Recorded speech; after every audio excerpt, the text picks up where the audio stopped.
बच्चों, आज हम पढ़ेंगे क्लास 10th सामाजिक अध्ययन के अंतर्गत भारत और समकालीन विश्व विषय का दूसरा अध्याय भारत में राष्ट्रवाद।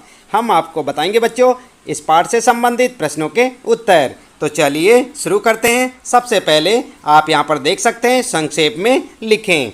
और पहला प्रश्न है बच्चों, व्याख्या करें। क्या है आपके लिए, उपनिवेशों में राष्ट्रवाद के उदय की प्रक्रिया उपनिवेशवाद विरोधी आंदोलन से जुड़ी हुई क्यों थी।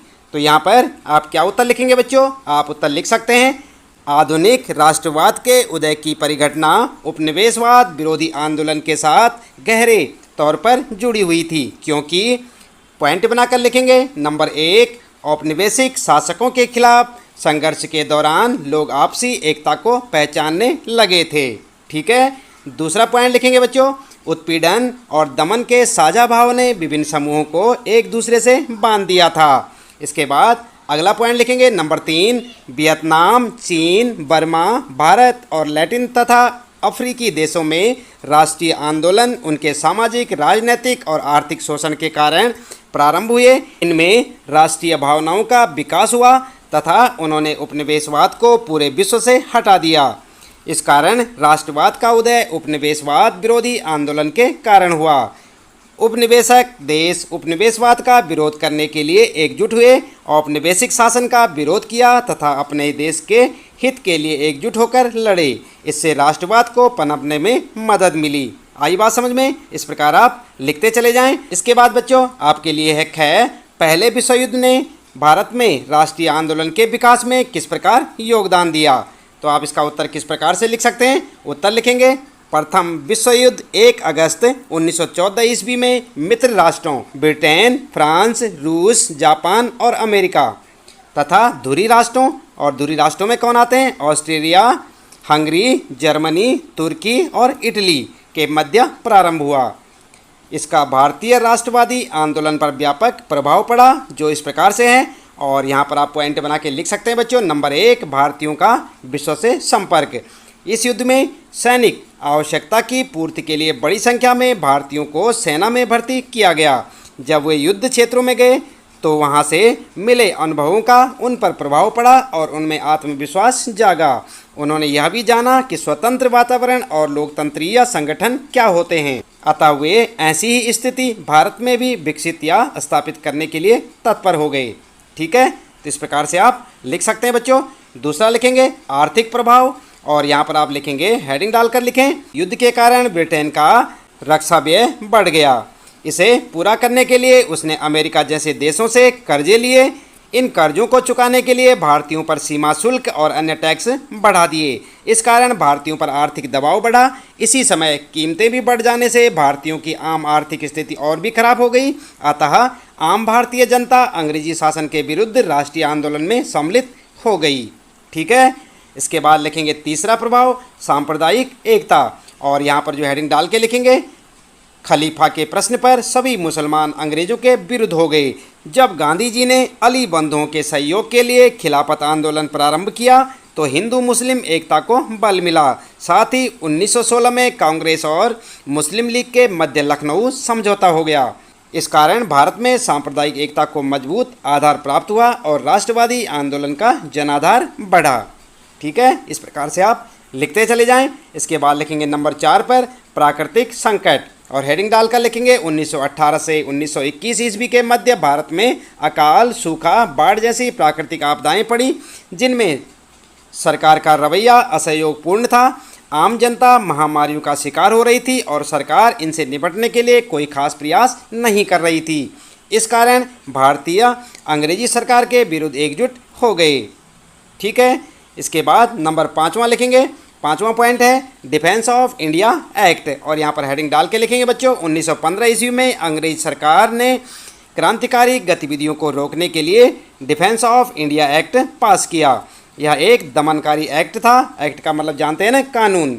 इसने क्रांतिकारी आंदोलन को दबाने के बजाय और तीव्र कर दिया, जिससे आम जनता में भी राष्ट्रवादी भावनाएं पनपी। इस प्रकार प्रथम विश्व युद्ध ने भारत में राष्ट्रवाद के विकास में महत्वपूर्ण योगदान दिया। आई बात समझ में। इस प्रकार से आप लिख सकते हैं बच्चों। फिर देखते हैं, आइए गए और इसमें पूछा है भारत के लोग रॉलेट एक्ट के विरोध में क्यों थे। तो आप जानते हैं क्यों थे, आपने पाठ में पढ़ा होगा। उत्तर लिखेंगे बच्चों, भारत में रॉलेट एक्ट का विरोध और हेडिंग डालकर लिखेंगे पॉइंट बनाकर। नंबर 1, 1918 ईस्वी में अंग्रेज सरकार ने रॉलेट की अध्यक्षता में एक समिति नियुक्त की जिसका उद्देश्य भारत में क्रांतिकारी आंदोलन को रोकने के लिए कानून बनाना था। ठीक है। नंबर 2 लिखेंगे, दूसरा पॉइंट, इस समिति ने 2 कानून बनाए जिनके द्वारा सरकार को स्वतंत्रता आंदोलन का दमन करने के लिए असीमित अधिकार मिल गए। इनका प्रमुख कानून था कि सरकार राजनीतिक कैदियों को बिना मुकदमा चलाए जेल में 2 साल के लिए कैद कर सकती है। भारतीयों ने इसे काला कानून कहा था तथा इसके विरोध में हड़ताल व प्रदर्शन किए। तीसरा पॉइंट लिखेंगे बच्चों, गांधी जी ने भी इसके विरुद्ध आंदोलन प्रारंभ करने का आह्वान किया। उनका यह विरोध अंततः असहयोग आंदोलन के रूप में प्रकट हुआ। आई बात समझ में। फिर देखते हैं बच्चों, गह वाला प्रश्न है आपके लिए, गांधी जी ने असहयोग आंदोलन को वापस लेने का फैसला क्यों लिया। तो उत्तर में क्या लिखेंगे आप, उत्तर लिख सकते हैं 5 फरवरी 1922 में उत्तर प्रदेश के गोरखपुर जिले में स्थित चौरी चौरा नामक जगह पर बाजार से गुजर रहा एक शांतिपूर्ण जुलूस पुलिस के साथ हिंसक टकराव में बदल गया। आंदोलनकारियों ने कुछ पुलिस वालों को थाने में बंद कर आग लगा दी। इस घटना के बारे में सुनते ही महात्मा गांधी ने 12 फरवरी 1922 को असहयोग आंदोलन रोकने का आह्वान किया। उनको लगा था कि आंदोलन हिंसक होता जा रहा था। तो आई बात समझ में। इस प्रकार से आप उत्तर लिख सकते हैं अपना पहले प्रश्न का बच्चों। और इसके बाद बच्चों दूसरा प्रश्न शुरू होता है, सत्याग्रह के विचार का क्या मतलब है। तो उत्तर में आप क्या लिख सकते हैं, आपने सत्याग्रह के बारे में पढ़ा होगा बच्चों। चलिए उत्तर देख लेते हैं। उत्तर में आप ठीक इस प्रकार से लिखें, सत्याग्रह के विचार का मूल आधार सत्य की शक्ति पर आग्रह तथा सत्य की खोज करना है। गांधी जी इसके प्रबल समर्थक थे तथा उन्होंने इसकी व्याख्या इस प्रकार से की है। और कैसे की है, चलिए पॉइंटों में देख लेते हैं। यहाँ पर पहला है, अगर आपका उद्देश्य सच्चा है, यदि आपका संघर्ष अन्याय के खिलाफ है, तो उत्पीड़क से मुकाबला करने के लिए आपको किसी शारीरिक बल की आवश्यकता नहीं है। ठीक है। दूसरा पॉइंट देखेंगे यहाँ पर, प्रतिशोध की भावना या आक्रामकता का सहारा लिए बिना सत्याग्रही केवल अहिंसा के सहारे भी अपने संघर्ष में सफल हो सकता है। तीसरा पॉइंट लिखेंगे बच्चों, इसके लिए दमनकारी शत्रु की चेतना को झिंझोड़ना चाहिए। उत्पीड़क शत्रु को ही नहीं बल्कि सभी लोगों को हिंसा के जरिए सत्य को स्वीकार करने पर विवश करने की बजाय सच्चाई को देखने और उसे सहज भाव से स्वीकार करने के लिए प्रेरित किया जाना चाहिए। आई बात समझ में। इस प्रकार से आगे आप लिख सकते हैं बच्चों। नंबर 4 पर, इस संघर्ष में अंततः सत्य की ही जीत होती है। गांधी जी का अटूट विश्वास था कि अहिंसा का धर्म सभी भारतीयों को एकता के सूत्र में बांध सकता है। तो इस प्रकार से आप लिख सकते हैं बच्चों अपने दूसरे प्रश्न का उत्तर। फिर देख लेते हैं यहाँ पर तीसरा प्रश्न आता है आपका, और इसमें कहा है निम्नलिखित पर अखबार के लिए रिपोर्ट लिखें। किन पर लिखनी है, आपको 2 रिपोर्ट तैयार करनी है बच्चों। क है जलियांवाला बाग हत्याकांड और ख है साइमन कमीशन पर। आपको जो है रिपोर्ट तैयार करनी है। किस प्रकार से करेंगे, चलिए देख लेते हैं। सबसे पहले जलियांवाला बाग हत्याकांड पर आपको रिपोर्ट कैसे लिखनी है, आइए देख लेते हैं। सबसे ऊपर लिखेंगे आप पहले संपादक, उसके बाद लिखेंगे टाइम्स ऑफ इंडिया, फिर लिखेंगे दिल्ली, फिर लिखेंगे महोदय। ठीक है। इस प्रकार से आप फॉर्मेलिटीज़ पूरी करते जाएंगे। उसके बाद लिखेंगे आज 13 अप्रैल 1919 ईस्वी की शाम को जलियांवाला बाग में भयंकर हत्याकांड हुआ जिसने विश्व मानवता को शर्मिंदा कर दिया। इसमें एक और अपने आप को सभ्य कहने वाली अंग्रेज सरकार थी, तो दूसरी तरफ असभ्य अशिक्षित माने जाने वाले भारतीय थे। यह घटना इस प्रकार घटी। और उसके बाद आगे लिखना शुरू करेंगे, डॉक्टर सैफुद्दीन किचलू और डॉक्टर सत्यपाल की गिरफ्तारी के विरुद्ध अमृतसर में सार्वजनिक हड़ताल हो गई है तथा हर जगह जनसभाओं का आयोजन हो रहा है। फिर लिखेंगे इसी समय आज 13 अप्रैल को बैसाखी वाले दिन लोग बैसाखी के मेले में सम्मिलित होने के लिए इस बाग में बड़ी संख्या में एकत्र हुए।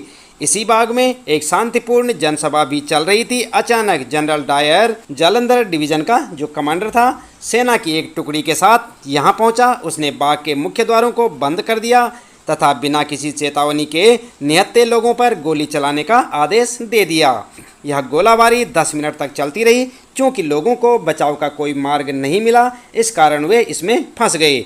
प्राप्त जानकारी के अनुसार एकत्र लोगों की संख्या 20,000 के आसपास थी। इसमें से 1,000 लोग मारे गए हैं, जबकि सरकारी आंकड़े यह संख्या 379 यानी कि 379 बता रहे हैं। इस घटना की जानकारी जैसे ही लोगों को प्राप्त हुई, उनमें सरकार के विरुद्ध आक्रोश और गुस्सा भड़क उठा है तथा अमृतसर तथा पंजाब के अन्य भागों में तनाव का माहौल बन गया है। अतः सरकार ने स्थिति पर काबू पाने के लिए सारे पंजाब में मार्शल लॉ लगा दिया है। इसके बाद लिखेंगे, अतः मैं निवेदन करती हूँ कि इस समाचार को अपने अखबार के मुख्य पृष्ठ पर छापें, जिससे संपूर्ण विश्व और भारतवर्ष को इसकी जानकारी मिले।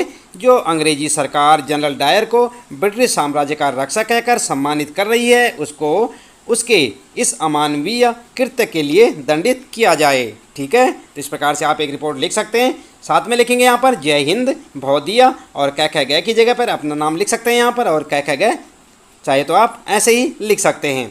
इसके बाद बच्चों दूसरी रिपोर्ट आपको बनानी है साइमन कमीशन पर, तो इसी प्रकार से आप दूसरी रिपोर्ट भी बना सकते हैं। सबसे ऊपर लिखेंगे संपादक, फिर लिखेंगे नवजागरण, इसके बाद कलकत्ता, फिर लिखेंगे महोदय, और यहाँ पर फिर जो है पूरा वर्णन करेंगे। 3 फरवरी 1928 ईस्वी को इंग्लैंड की सरकार ने सर जॉन साइमन की अध्यक्षता में 7 सदस्यों का एक कमीशन भारत भेजा।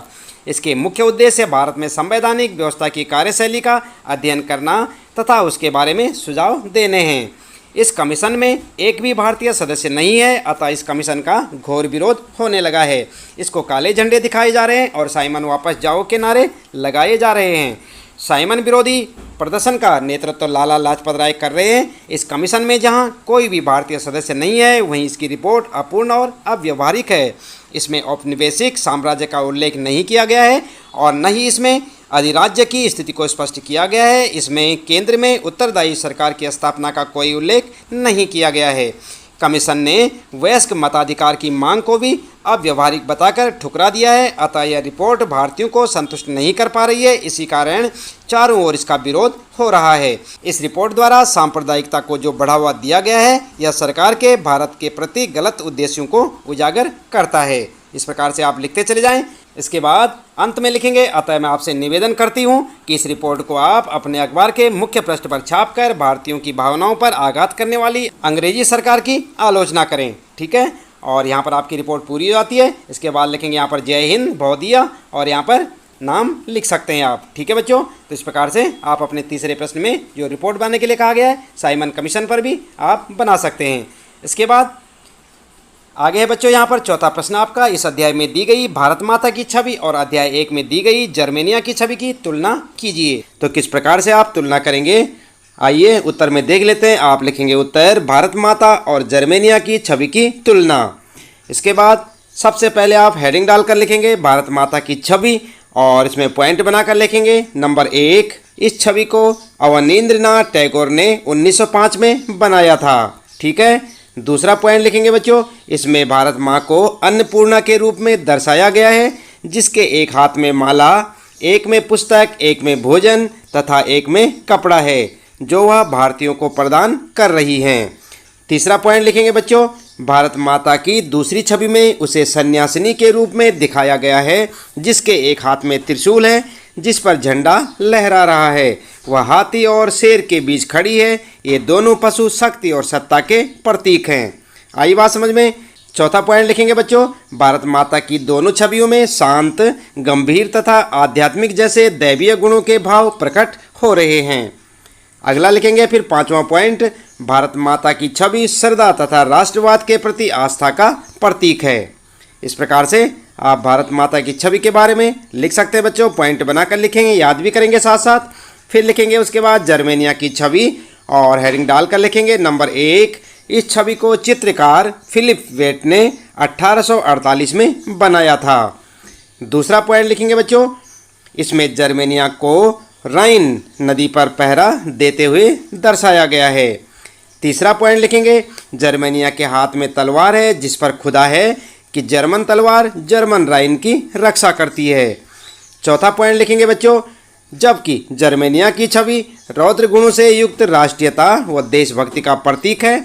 और पांचवा पॉइंट लिखेंगे, जर्मेनिया की छवि रौद्र गुणों से युक्त राष्ट्रीयता व देशभक्ति का प्रतीक है। तो इस प्रकार से आप भारत माता की छवि और जर्मेनिया की छवि में तुलना कर सकते हैं।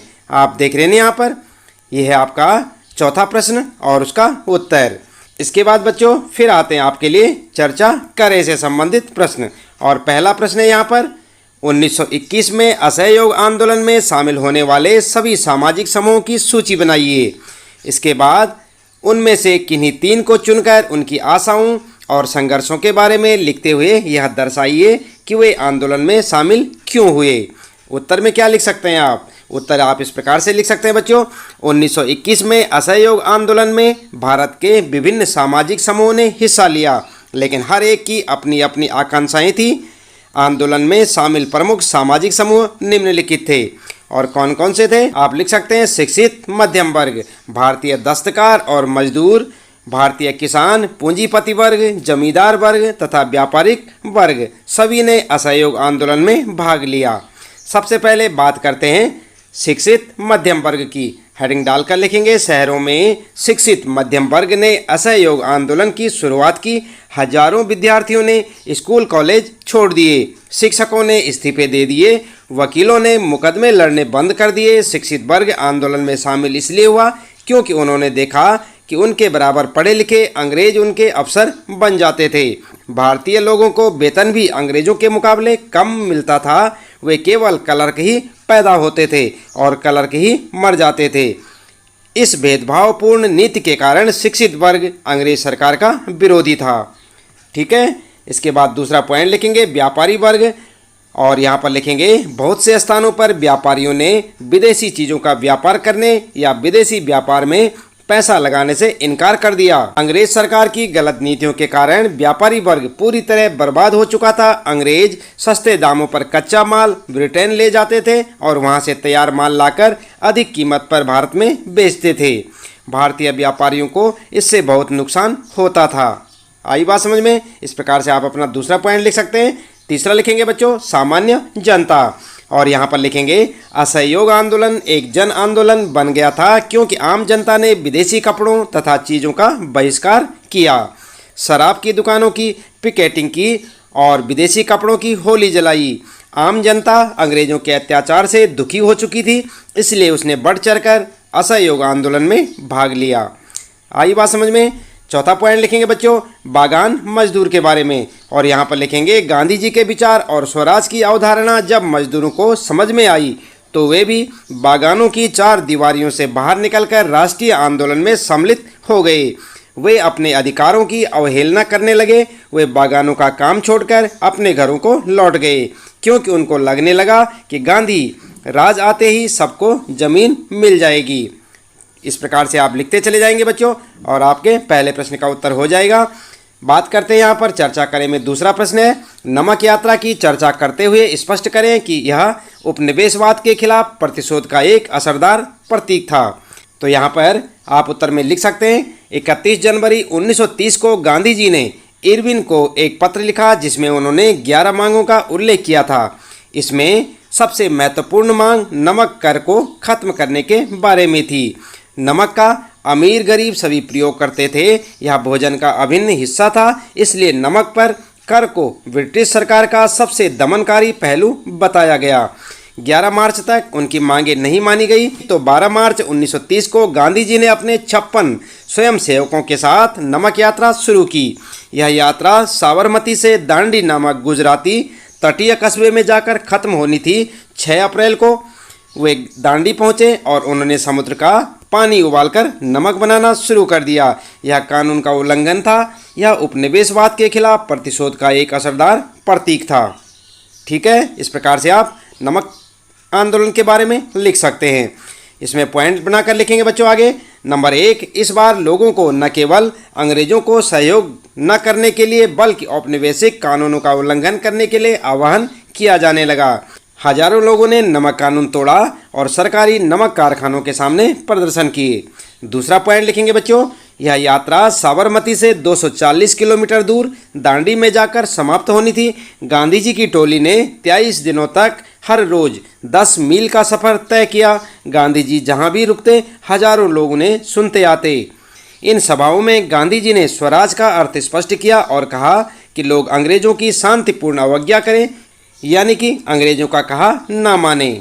ठीक है, तो इस प्रकार से आप लिखते चले जाएंगे। इस प्रकार गांधी जी की नमक यात्रा उपनिवेशवाद के खिलाफ प्रतिशोध का एक असरदार प्रतीक बन गई।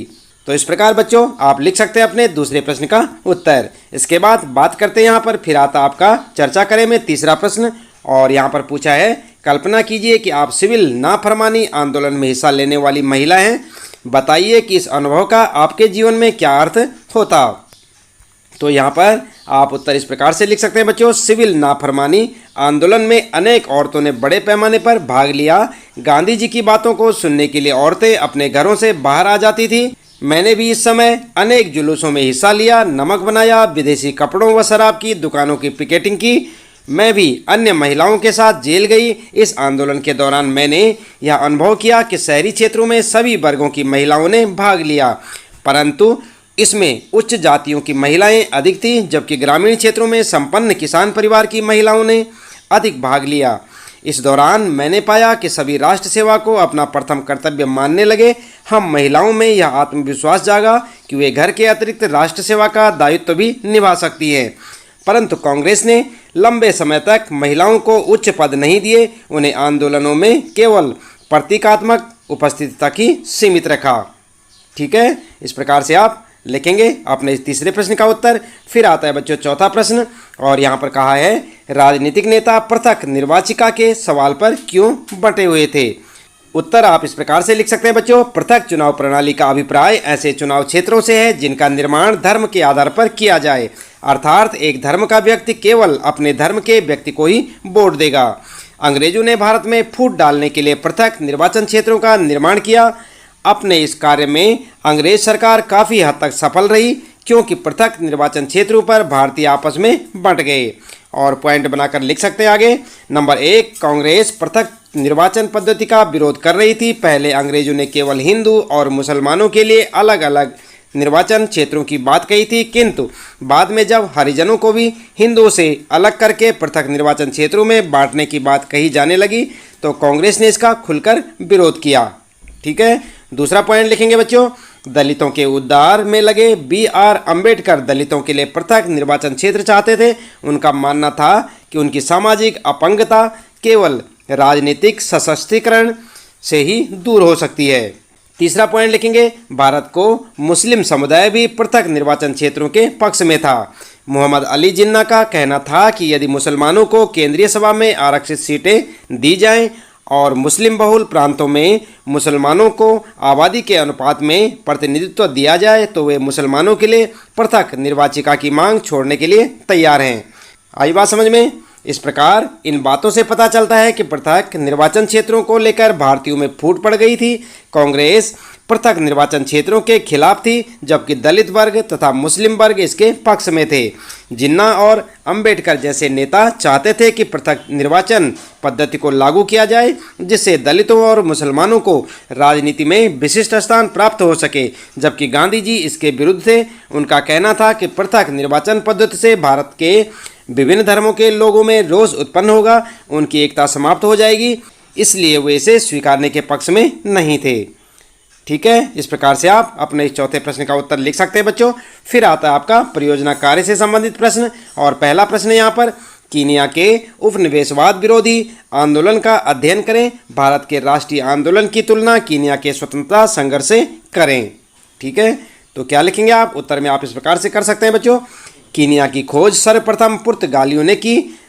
1498 में वास्को डी गामा मोम्बास पहुंचा। इसके बाद समुद्री रास्ते से पुर्तगालियों ने कीनिया के साथ मसालों का व्यापार शुरू किया। 17वीं शताब्दी में ब्रिटिश, डच और अरबों ने भी इस क्षेत्र में आना शुरू किया, और 1730 तक इन यूरोपीय शक्तियों ने पुर्तगालियों को कीनिया से बाहर कर दिया। 1885 में जर्मनों ने इस पर कब्जा किया, और 1890 में इसके तटीय प्रदेश ब्रिटेन को सौंप दिए। अंग्रेजों ने कीनिया युगांडा रेलवे का निर्माण किया। इसका कुछ स्थानीय जनजातियों ने विरोध किया। 20वीं सदी के आरंभ में ब्रिटिश और अन्य यूरोपीय किसानों ने कॉफ़ी और चाय की खेती करनी प्रारंभ कर दी। 30,000 श्वेत लोग यहां आकर बस गए, और लाखों किकियू यानी कि जो एक स्थानीय जनजाति के लोग थे भूमिहीन हो गए। 1952 से 1959 तक कीनिया आपातकालीन स्थिति में रहा, तथा यहाँ माऊ माऊ विद्रोह अंग्रेजों के खिलाफ पूरे जोर शोर से चला। यूरोप की गोरी जातियां कीनिया के अश्वेत लोगों को निम्न कोटि का मानती थी। इस सिद्धांत की तीव्र प्रतिक्रिया हुई और कीनिया में राष्ट्रवाद का प्रसार होने लगा। राष्ट्रवाद को मुख्य प्रेरणा जातीय समानता के सिद्धांत से मिली। पाश्चात्य संपर्क और पाश्चात्य साहित्य ने भी कीनिया के प्रबुद्ध लोगों में राष्ट्रवाद की भावना जगाई, किंतु 1956 तक माऊ माऊ विद्रोह पूरी तरह कुचल दिया गया। इस विद्रोह से यह सिद्ध हो चुका था कि कीनिया के लोग राष्ट्रवाद की भावना से भर चुके थे और उन्हें अधिक समय तक गुलाम नहीं बनाया जा सकता।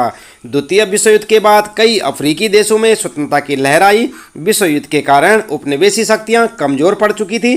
परिणाम स्वरूप कीनिया में भी 1957 में पहले प्रत्यक्ष चुनाव कराए गए। अंग्रेजों ने सोचा था कि वहां उदारवादियों को सत्ता सौंप दी जाएगी, किंतु जिमो केनियाटा की party Kenya African national union यानी KANU ने अपनी सरकार बना ली और 12 दिसंबर 1963 को कीनिया आज़ाद हो गया। ठीक है, आगे लिखेंगे आप भारत के राष्ट्रीय आंदोलन तथा कीनिया के स्वतंत्रता संघर्ष की तुलना। और यहाँ पर आप समानताएं और असमानताएं बताएंगे बच्चों। पॉइंट बनाकर लिखें। नंबर 1, दोनों ही देशों का साम्राज्यवादी शक्तियों ने शताब्दियों तक शोषण किया, अतः दोनों ही आर्थिक पिछड़ेपन और सामाजिक रूढ़िवादिता से पीड़ित रहे। दोनों ही देशों की राजनीतिक, सामाजिक और आर्थिक दुर्बलता का लाभ उठाकर यूरोपीय शक्तियों ने यहाँ उपनिवेशवाद और नव उपनिवेशवाद का प्रसार किया। इसके बाद दूसरा पॉइंट लिखेंगे बच्चों, समानताओं में दोनों ही देशों में राष्ट्रवाद की लहर फैली। दोनों ही देश उपनिवेशवाद व साम्राज्यवाद के विरोधी थे। दोनों देशों के लोगों ने पूरी ताकत से उपनिवेशवाद शक्तियों का विरोध किया और अंत में इसमें सफलता भी पाई। ठीक है, तीसरा पॉइंट लिखेंगे, अपने आर्थिक सामाजिक विकास के लिए दोनों ही महाद्वीप विदेशी सहायता लेने के लिए विवश हो गए, अतः सहायता देने वाली शक्तियों को सहायता प्राप्त देशों में अपना राजनीतिक प्रभाव स्थापित करने के पर्याप्त अवसर मिलते रहते हैं। ठीक है, और उसके बाद लिखेंगे आगे आप असमानताएं। तो यहाँ पर लिखेंगे, पॉइंट बनाकर लिखेंगे। नंबर 1, भारत का राष्ट्रवाद कीनिया के मुकाबले अधिक परिपक्व था। भारत में राष्ट्रीय आंदोलन में समाज के सभी वर्गों ने भाग लिया। जातीय, भाषाई तथा धार्मिक आधार पर विभाजित सभी वर्ग राष्ट्रीयता के प्रश्न पर एकजुट हो गए, जबकि कीनिया में राष्ट्रीय आंदोलन स्थानीय जनजातियों द्वारा ही चलाए गए। जब इन स्थानीय जनजातियों को अपनी रोजी रोटी छिनती नजर आई तो इन्होंने विद्रोह कर दिया। इनके विद्रोहों में वो एकता दिखाई नहीं देती जो भारतीय राष्ट्रीय आंदोलन के विद्रोह में दिखती है। अगला पॉइंट लिखेंगे बच्चों, नंबर 2, भारत में राष्ट्रीय आंदोलन अधिकांशतः अहिंसक और शांतिपूर्ण रहा, केवल कुछ अपवादों को छोड़कर, क्योंकि यहाँ राष्ट्रवादी नेता सुनियोजित कार्यक्रम चलाते थे। उनके पीछे राष्ट्रवाद की एक लंबी परंपरा तथा महात्मा गांधी जैसे चमत्कारिक व्यक्तित्व के नेता थे जो अहिंसा के पुजारी थे। कुछ एक अपवादों को छोड़ दें तो भारत का राष्ट्रीय आंदोलन इतना उग्र नहीं था जितना कीनिया का था। रंगभेद और कबीलेवाद की समस्याओं का सामना कीनिया को करना पड़ा। कीनिया के नेता भारतीय नेताओं की तुलना में अधिक उग्र रहे। तीसरा पॉइंट लिखेंगे बच्चों, भारत में राष्ट्रीय आंदोलन का कारण यहाँ के शिक्षित वर्ग द्वारा राष्ट्रीय चेतना का प्रसार करना था। यहाँ के प्रबुद्ध वर्ग ने फ्रांसीसी क्रांति, रूसी क्रांति आदि के समानता, स्वतंत्रता तथा न्याय जैसे विचारों को आम जनता तक पहुँचाया। भारत में शिक्षा का प्रसार कीनिया के मुकाबले अधिक था, इसलिए कीनिया में स्वतंत्रता, समानता और न्याय जैसे विचारों को फैलने में काफ़ी समय लगा। वहाँ राष्ट्रवादी विचार देर से फैले। ठीक है, तो इस प्रकार से आप लिखते चले जाएंगे। आगे लिखेंगे, इस प्रकार हमने देखा कि भारत और कीनिया के स्वतंत्रता संघर्ष में काफ़ी समानताएं थी, किंतु साथ ही काफ़ी असमानताएं भी थी। ठीक है बच्चों, तो इस प्रकार से आपके सारे प्रश्नों के उत्तर यहाँ पर समाप्त होते हैं। उम्मीद है कि आपको अच्छे से समझ आए होंगे। मिलते हैं फिर अगली वीडियो में नए पाठ के कुछ नए प्रश्न उत्तरों के साथ।